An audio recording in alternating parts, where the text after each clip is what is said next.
Esse é um episódio extra do podcast Comida Sem Filtro sobre o dia 4, o último dia do evento Low Carb USA em San Diego, na Califórnia.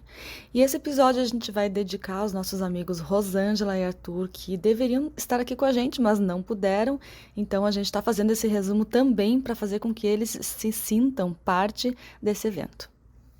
Nessa exposição dos highlights do dia, eu gostaria primeiramente de chamar a atenção para a palestra do Dr. Chris Palmer. Chris Palmer é um psiquiatra de Harvard que pesquisa muito a dieta cetogênica no tratamento e na adjuvância do tratamento de doenças neurológicas e psiquiátricas.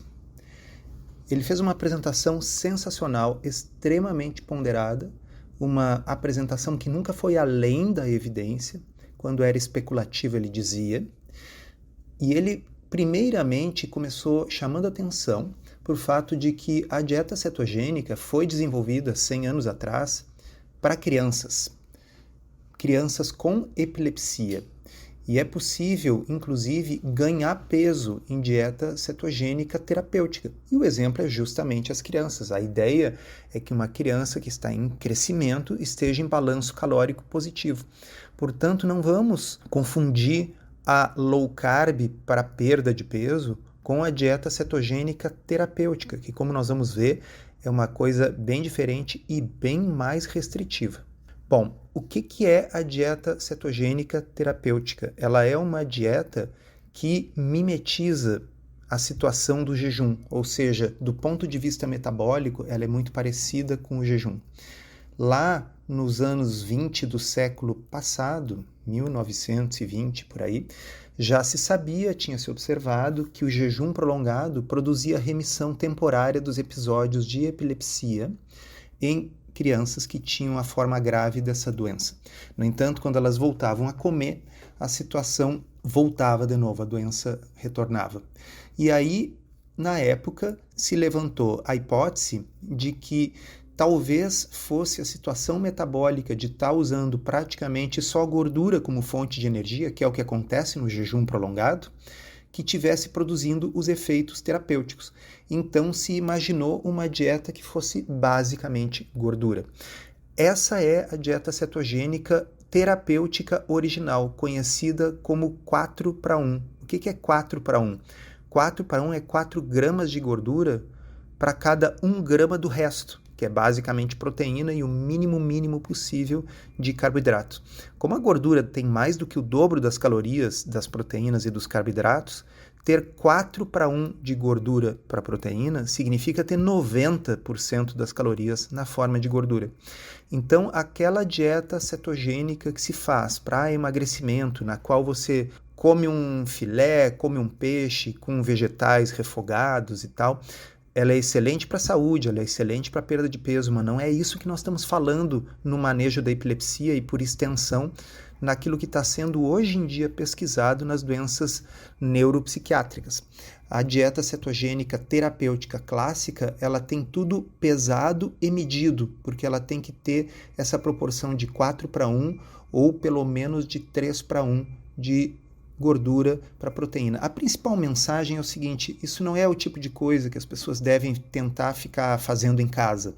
Isso ainda é em nível de pesquisa e precisa um acompanhamento profissional, até porque tende a ser uma dieta relativamente pobre em proteína, porque a própria proteína ativa a secreção de insulina, que para perda de peso, pessoal, não é um problema.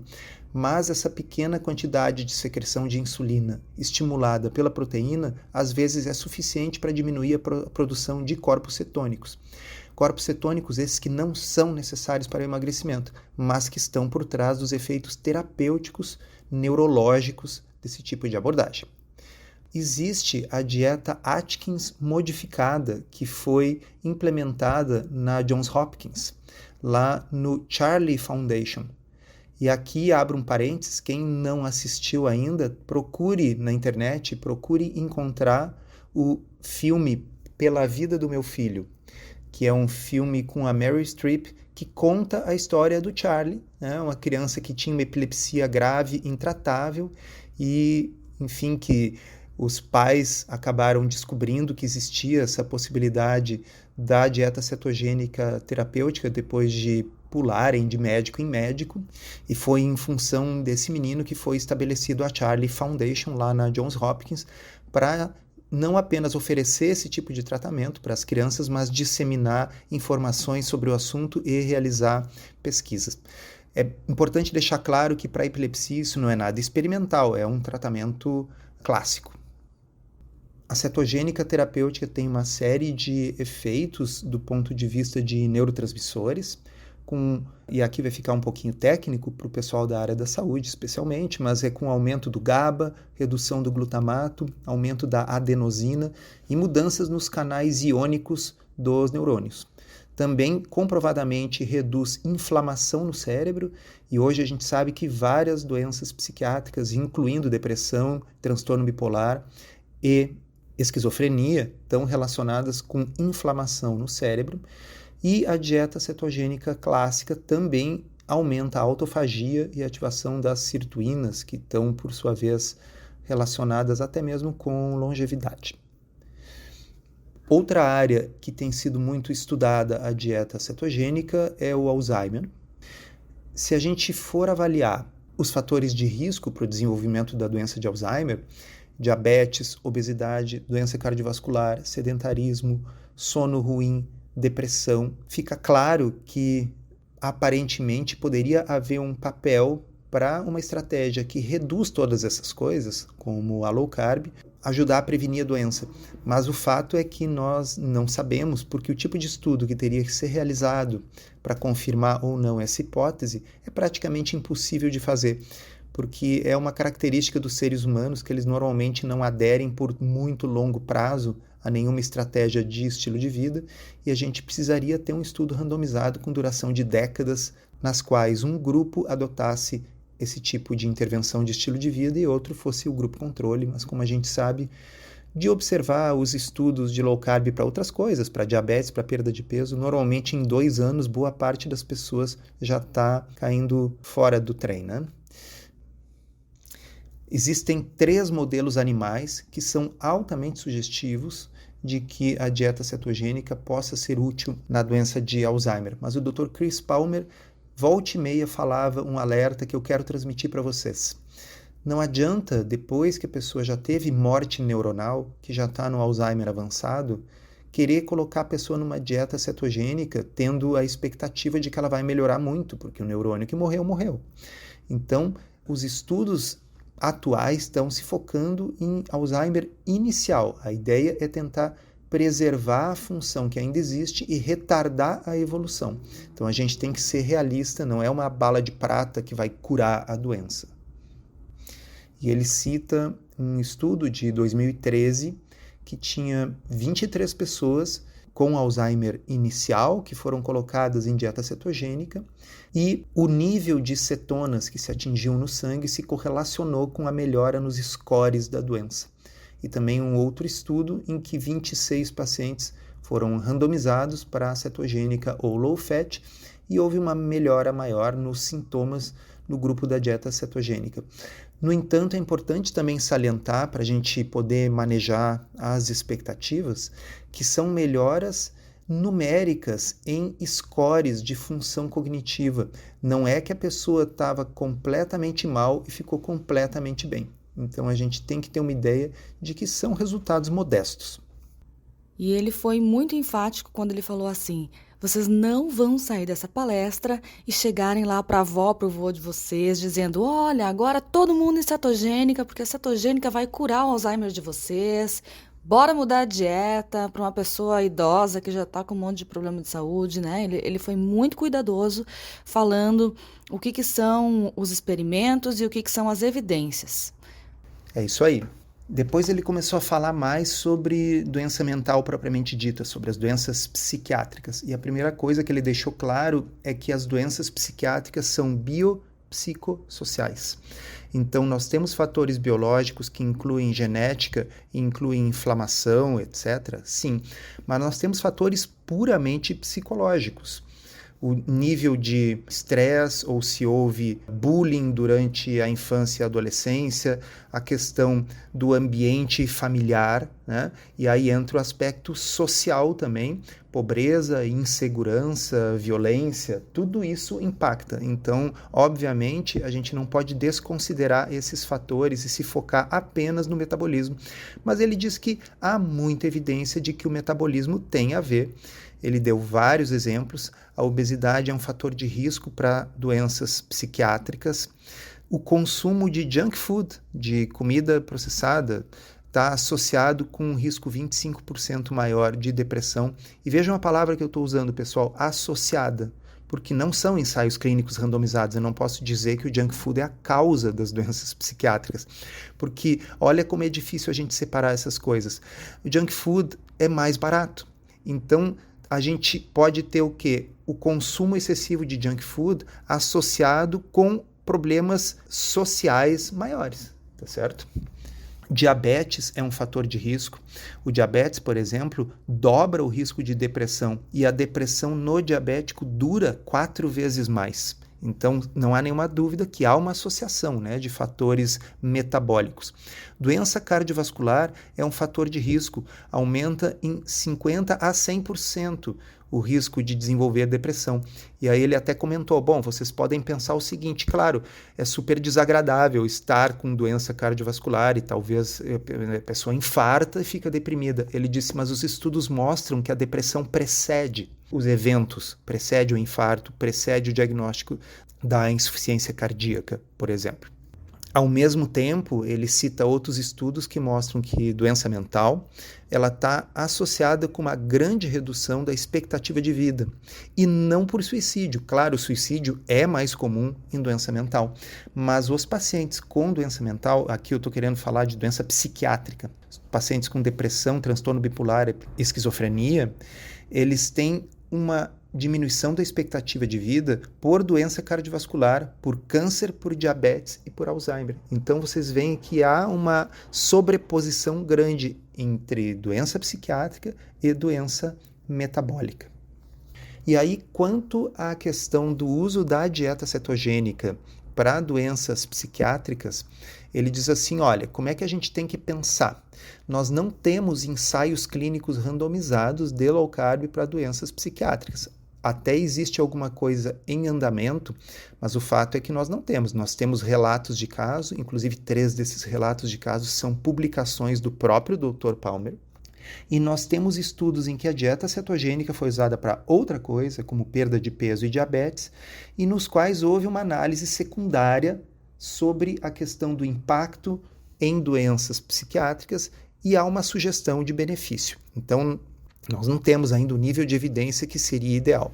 E aí, como é que ele pensa?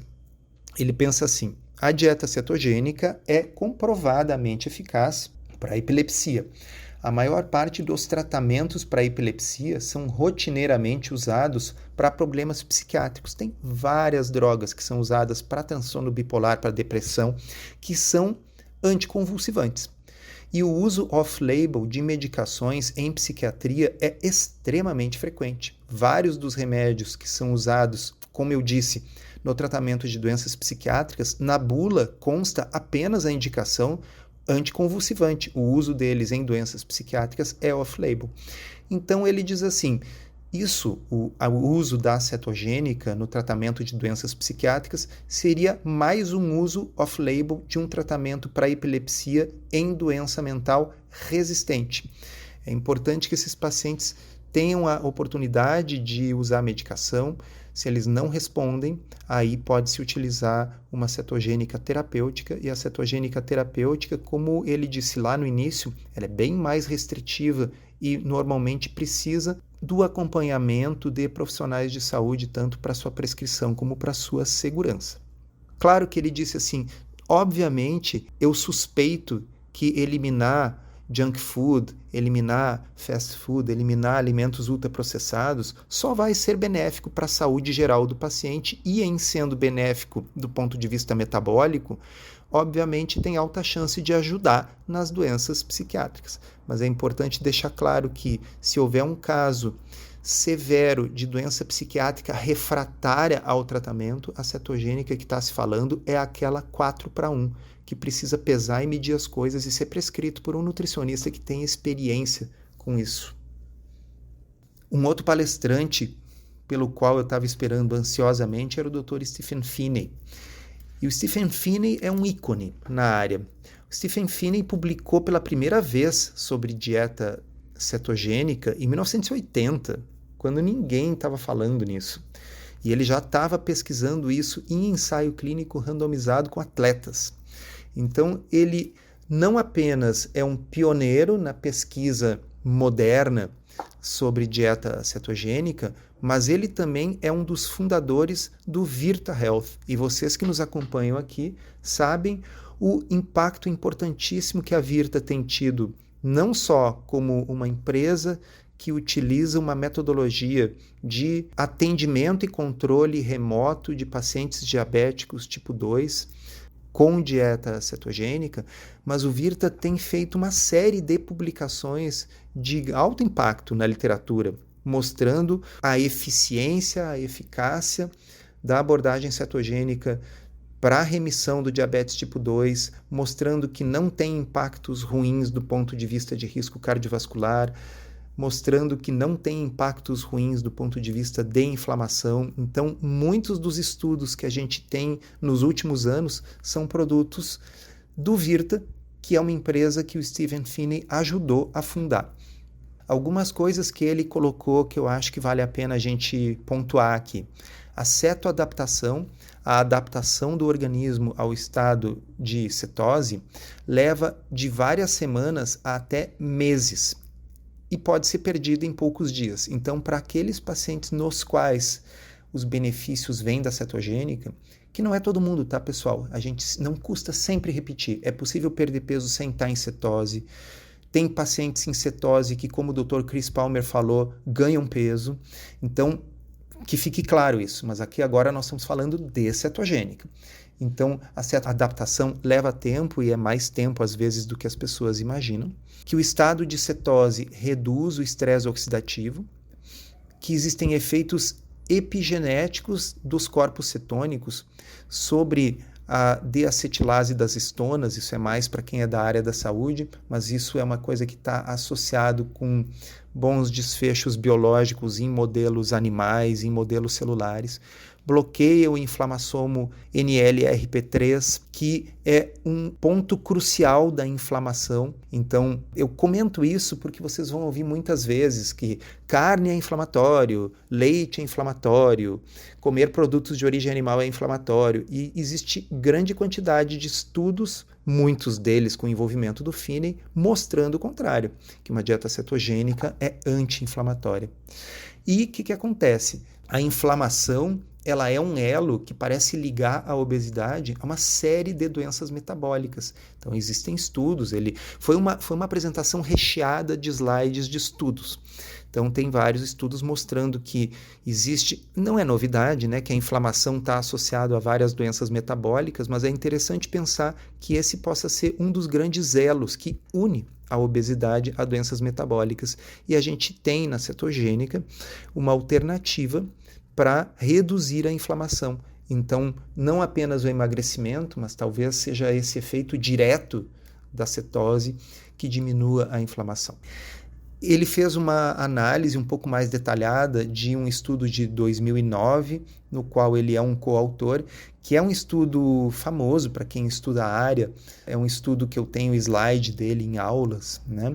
Que foi um estudo com 40 pacientes randomizados para low fat versus cetogênica, em que, embora o grupo low fat tivesse uma restrição para 1.500 calorias e o grupo cetogênico pudesse comer à vontade, houve o dobro da perda de peso em 12 semanas no grupo cetogênico, dos quais apenas 1 quilo era água e todo o resto era gordura, medido por densitometria de corpo inteiro. E esse estudo mostrou uma melhora generalizada dos parâmetros metabólicos, com aumento de HDL, redução de triglicerídeos, redução de inflamação, Foi um dos estudos clássicos que a gente costuma citar.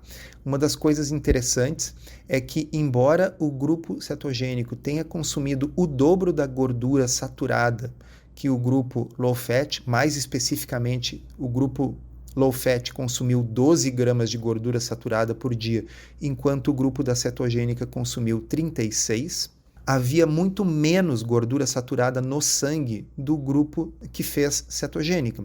E a explicação é que esse grupo está utilizando essa gordura em muito maior quantidade. Então não importa tanto o quanto você está comendo, e sim o que seu corpo está fazendo com aquilo. Está armazenando ou utilizando?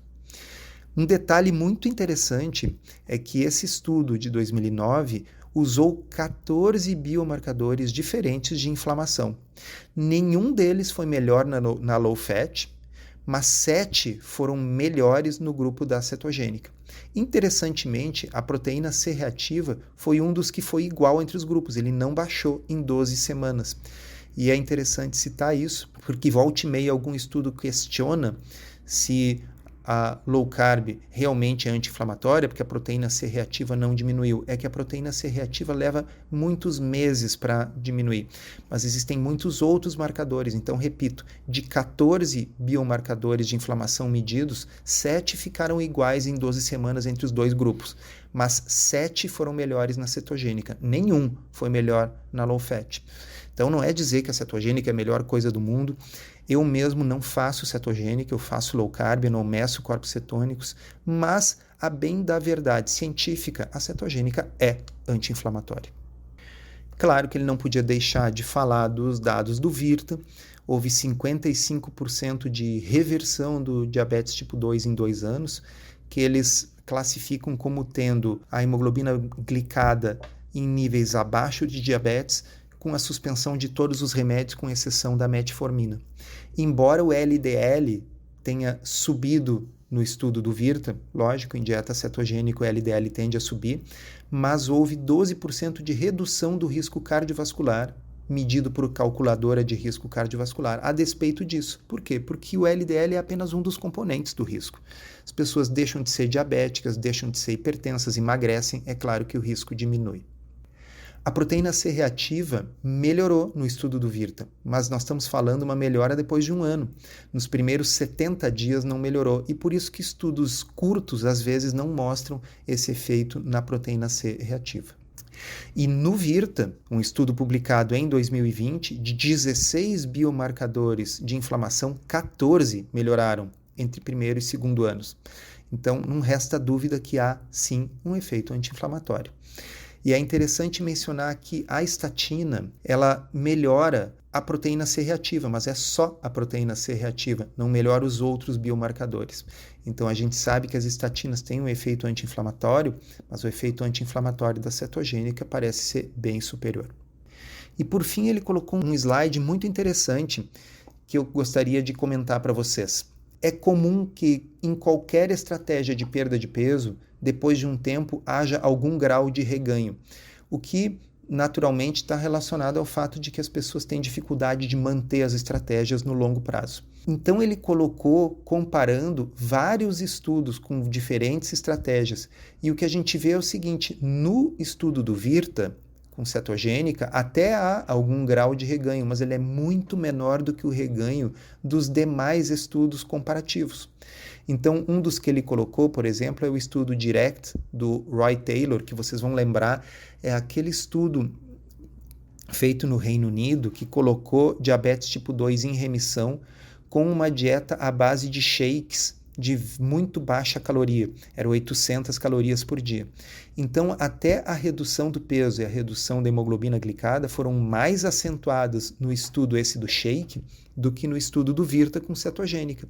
Só que quando eles pararam o shake, eles ganharam o peso de novo acentuadamente, coisa que não aconteceu na cetogênica.